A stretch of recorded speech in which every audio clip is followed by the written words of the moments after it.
नमस्कार। माली समाचार हिंदी में आपका स्वागत है। मैं दिनेश माली। आम चुनाव के नतीजे तय करेंगे सियासी पारी आगे बढ़ेगी या खत्म होगी क्षेत्रीय दलों की। आइए जानते हैं विस्तार से। लोकसभा चुनाव में इस बार कई क्षेत्रीय दल और क्षत्रप करो या मरो की लड़ाई लड़ रहे हैं। नतीजे सिर्फ यह तय नहीं करेंगे कि केंद्र के पास सत्ता पर कौन काबिज होगा, बल्कि कई क्षेत्रपों और क्षेत्रीय दलों के भाग्य का भी फैसला करेंगे। नतीजों से न सिर्फ केंद्र की सियासत के समीकरण बदलेंगे, बल्कि कई राज्यों की सियासत पर भी इसका दूरगामी असर होगा। क्षत्रपों की जीत संभावना के नए द्वार खोलेगी, तो हार सियासी वनवास की ओर ले जाएगी। दरअसल चुनाव से पहले ही विरासत की जंग में कई क्षेत्रीय दल टूट चुके हैं, तो कई क्षत्रपों के लिए खुद को साबित करने का आखिरी मौका है।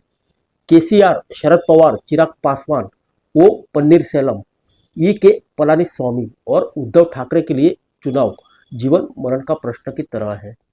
खास बात यह है कि सियासत में अपनी प्रासंगिकता बचाए और बनाए रखने के लिए इनके पास जीत के अलावा दूसरा कोई विकल्प नहीं है। आइए जानते हैं विस्तार से। ईवी पलानीस्वामी, अन्ना द्रमुक।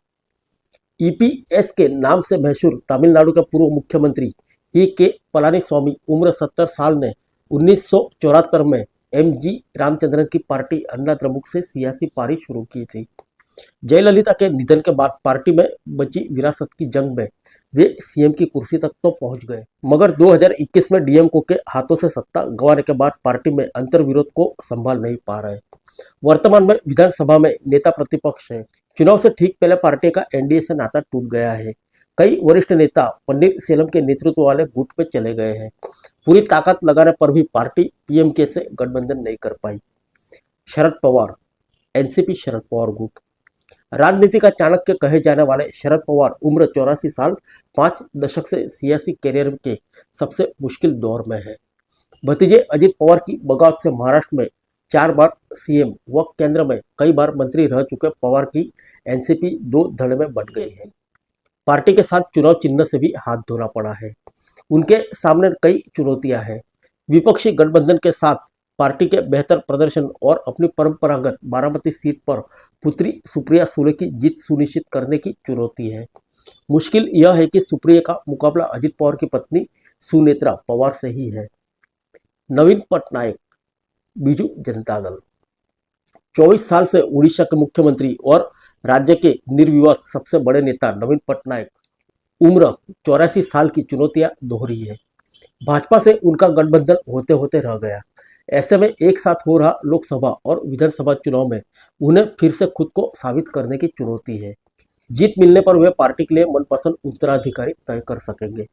मुश्किल यह है कि भूरथरी महताब समेत 2 वरिष्ठ सांसद बीजेद से नाता तोड़ चुके हैं। ऐसे में चुनाव के नतीजे बीजेद के साथ नवीन पटनायक के कद पर भी असर डालेंगे। नीतीश कुमार, जनता दल यूनाइटेड।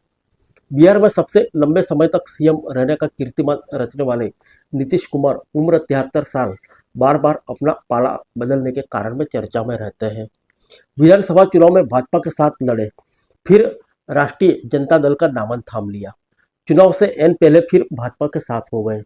इस बार नीतीश कुमार की चुनौती कुछ अलग है। विधानसभा चुनाव में बेहतर प्रदर्शन न कर पाने की भरपाई में जुटे नीतीश कुमार के लिए यह चुनाव अग्नि परीक्षा है। पुराना प्रदर्शन नहीं दोहराया तो पार्टी में बगावत के सुर तेज हो जाएंगे।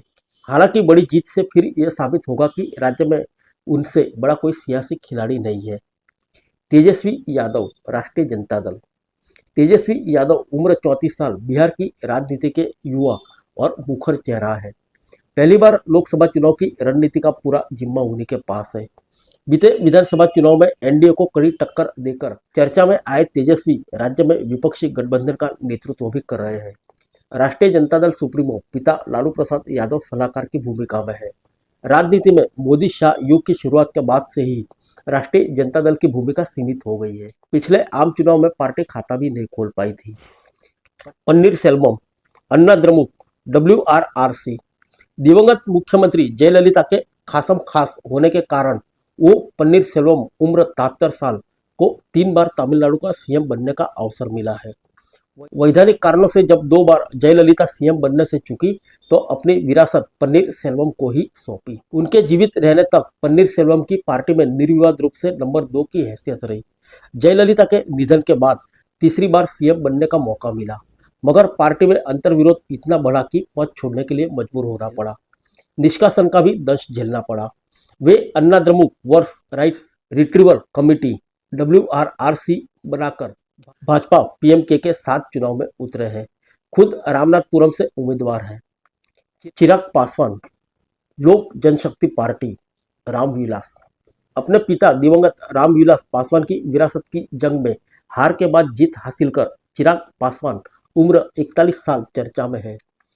पुरानी पार्टी के हिस्से की सभी सीटें चाचा पशुपतिनाथ पारस से झटक कर चिराग ने रणनीति का लोहा मनवाया है।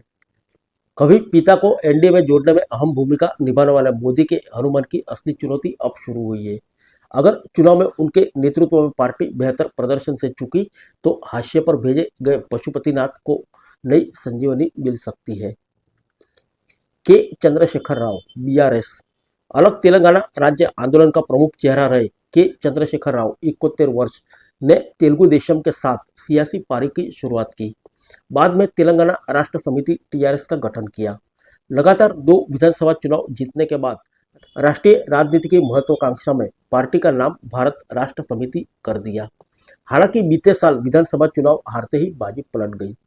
वर्तमान में केसीआर अपने राज्य में कांग्रेस और भाजपा के 2 पार्टों के बीच फंसे दिख रहे हैं। उनका सामना कांग्रेस के नए चेहरे और CM रेवंत रेड्डी से है, तो दूसरी ओर भाजपा एक एक कर उनकी पार्टी के नेताओं को तोड़ रही है। केसीआर की पुत्री के कविता शराब घोटाले में जेल में है। ऐसे में केसीआर लोकसभा चुनाव में फिसले तो उनका सियासी भविष्य पर ग्रहण लगना तय है। उद्धव ठाकरे, शिवसेना UBT।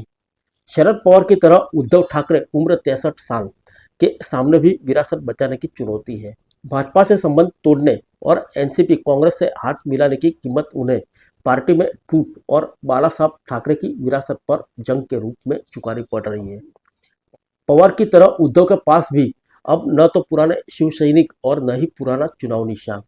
एकनाथ शिंदे ने उद्धव ठाकरे को लगातार झटके दिए हैं। उद्धव के जगह CM बने और अब एनडीए के साथ चुनावी मैदान में है।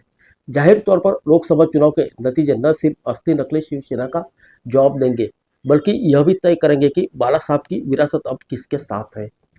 फिर मिलेंगे अगले बुलेटिन में अन्य किसी खबर के साथ। तब तक के लिए इजाजत दीजिए। नमस्कार।